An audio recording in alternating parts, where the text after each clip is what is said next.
Bonjour, bonjour et bienvenue à Art Mangue. Alors cet après-midi, on est entre art et design et on est avec Zoko. Bonjour Zoko. Bonjour Louise, Alors comment tu vas? super, super bien.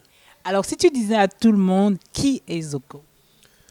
Zoko, c'est un Camerounais d'origine Douala euh, qui fait dans le dessin à la base, qui est dessinateur depuis le jeune âge.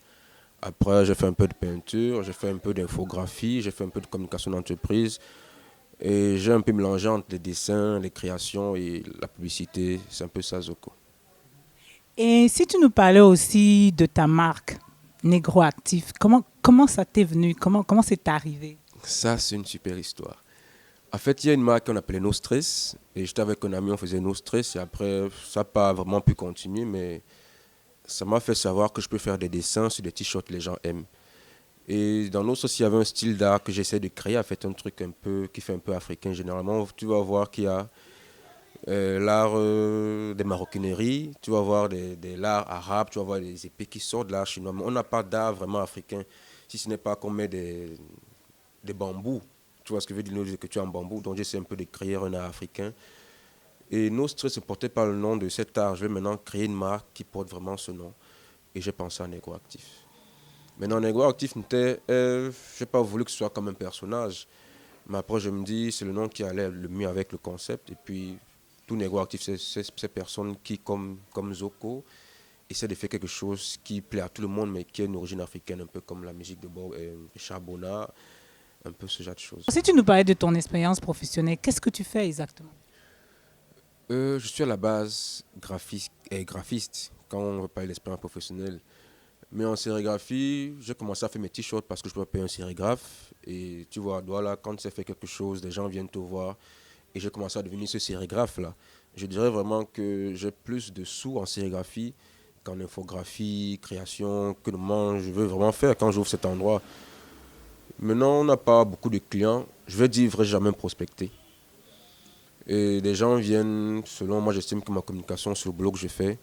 Et quand j'ai pas de clients, j'ai des choses personnelles, j'ai les projets de la marque, il faut faire son site, il faut voir un peu la page et tout ça. Donc du coup, je ne prospecte pas et j'ai toujours du boulot en même temps. Bon, j'ai eu à fabriquer des trophées pour la Sonnelle une fois, AES. Ça, c'était ma première expérience. Et c'est une dame qui travaille là-bas, bon, bref, ils étaient coincés.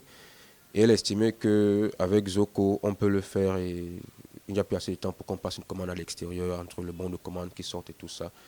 Donc ça, c'est l'une de mes expériences qui vraiment j'ai gagné quelque chose avec laquelle j'ai pu ouvrir la boutique. En termes de design, toujours, bon, on a des calendriers qu'on fait, les choses banales comme tout le monde, les calendriers, des programmes de deuil, ça peut arriver, des petites affiches. Mais après, on est peut-être sur des grands projets quand un client vient et qui sait que tu peux lui faire un travail d'agence de communication des fois. C'est là où le travail est considéré. Là, bref, c'est un peu ça, si je peux dire ça de cette façon-là. Et le pont avec l'art, parce que tu as participé quand même pendant, je crois, à deux Sud, le salon urbain de Douala. Quel est le pont entre toi, infographe, sérigraphe, graphiste et tout ça? Quel est le pont qui te permet de rejoindre l'art? Je pense que, précisément dans le projet, dans le du Sud, je suis un peu, je peux estimer que on me voit comme la personne qui peut fabriquer des choses. Et je pense pas qu'on fabrique au hasard, on fabrique avec des calculs. Et je m'y connaissais vraiment bien en technologie quand je faisais quatrième. Je faisais parfois un travail en commun, je faisais les vues de les dessins de toute la salle de classe. Donc je fais un peu dans la fabrication, je fais un peu de mathématiques dans mon travail. J'appelle souvent ça technicien artistique. Et maintenant, mis à part ça, un artiste peut venir voir quelqu'un lui faire un travail, même s'il connaît tous les calculs, mais sans qu'il ne comprenne lui-même l'art, sans que je ne comprenne ce qu'il veut en termes d'émotion et de tout le reste. Donc, je crois que c'est un peu ça en général, ce côté. Maintenant, on sait que je peins un peu, on sait que je dessine un peu, on sait que je comprends beaucoup de choses, quoi. Donc, tu es le lien entre la technique et la réalisation d'une œuvre d'art. On peut dire ça comme ça. Alors, pendant le Sud, principalement le dernier Sud, tu as travaillé sur le projet d'une Marocaine. Ça constituait à quoi? Qu'est-ce que tu as fait exactement? Chourouk, la Marocaine en question, elle fait des bons dessins et je veux un peu dire comment je vois son travail, ce qu'elle essaie de faire. Elle fait un peu comme des gens prendraient des photos et ils mettraient ça en noir sur blanc, ils mettraient l'effet seuil sur Photoshop, comme on voit sur les visages de Che Guevara, de Bob Marley, en un ton de couleur. Donc elle fait ça, mais elle fait ça carrément en dessin, elle peut te ressortir toute la toiture qui est devant nous là, avec tout le dehors là, mais en dessin carrément. Et après, il faut représenter ça. On ne peut pas facilement représenter cette même chose qu'on fait de manière manuelle et artisanale sur un support en plusieurs exemplaires. Donc, on fabrique maintenant des pochoirs, ou bien on trouve une méthode à ce qu'on puisse produire ça, tu vois, un peu continuellement sur une certaine quantité qu'on veut. Donc, en fait, tu as permis à une artiste de pouvoir arriver à des produits dérivés. Exactement. Et vraiment, c'est pas vraiment facile. On parle de pochoir, on parle d'impression, mais c'est beaucoup compliqué. Parce que gérer maintenant les tailles, diviser une image en 2 ou en 3 sur ordinateur, parce qu'on a agrandi ça en format plus x 10, des choses comme ça, et savoir comment ça doit être proportionnel avec le visuel, le support qu'on veut utiliser. Tu merdes un peu, tu as tout merdé en même temps.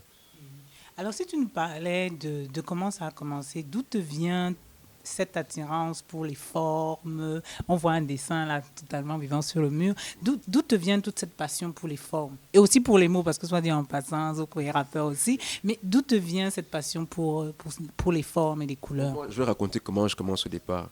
J'étais le plus nul en dessin à la maternelle et j'avais une maîtresse qui cognait toujours sur la tête. Et quand je venais toujours à l'école le matin, je faisais tout pour qu'elle ne me cogne pas sur la tête. Alors j'ai commencé à m'appliquer à faire les simples cercles. J'étais le plus nul pour faire des cercles. Avant que l'année ne finisse, je disais à la maîtresse, on ne fait pas le nez comme ça, on fait le nez comme ça. Pour dire vrai, je commençais à être dessinateur comme ça. Et j'aime beaucoup savoir qu'il y a des choses qui m'échappent en dessin.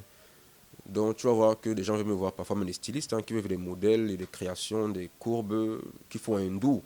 Je peux leur faire ça sans être allé en Inde et sans aller sur Internet faire des recherches parce que j'ai compris ces courbes depuis. J'ai fréquenté à Kinyakwa, collège Kinyakwa, ici à Akwa. Et en face, il y avait Afritude. Et j'ai commencé à être passionné de ces formes africaines que je ne comprenais pas et que je ne pouvais pas réaliser, mais que je ressentais beaucoup. Donc, je connais un peu la force et l'énergie des courbes, tu vois un peu. Donc. Mais la passion vient du fait que je ne veux pas qu'un truc dans cette chose qui est le dessin que j'aime puisse m'échapper, que je puisse être ignorant, tu vois un peu. Même si je ne pratique pas, je préfère comprendre et savoir que quand quelqu'un est dans son projet, je peux comprendre. Donc, c'est un peu ça en général. Et comment tu t'es formé après? Tu t'es formé sur le tas? Tu es allé dans un atelier? Comment tu es arrivé à te former? Ouais, je me suis toujours formé chez moi à la maison, dans mon cerveau. Je travaille beaucoup dans ma tête. Et il m'est arrivé quand j'étais jeune de faire des trucs comme ça, de me voir faire ça. Mais j'ai vu une courbe, j'ai vu une image, je veux voir si je peux la reproduire sans la regarder. Donc je fais toujours des essais sans même le vouloir. Je vais dire que j'ai appris l'infographie quelque part. Je me suis formé quelque part, j'ai payé pour apprendre l'infographie. Mais au fond, ce qu'on fait aujourd'hui en infographie, c'est... On ne t'a pas appris les 1 centième de ça, tu vois. Mais je dirais qu'en termes de formation, voilà, j'ai payé pour connaître l'infographie.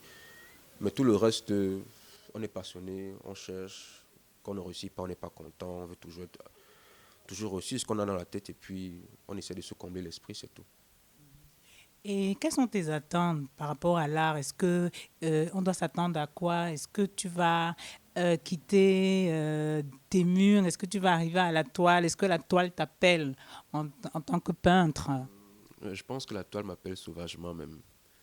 Tu vois, voilà, des toiles peintes en blanche qui sont vierges et je compte vraiment me lancer.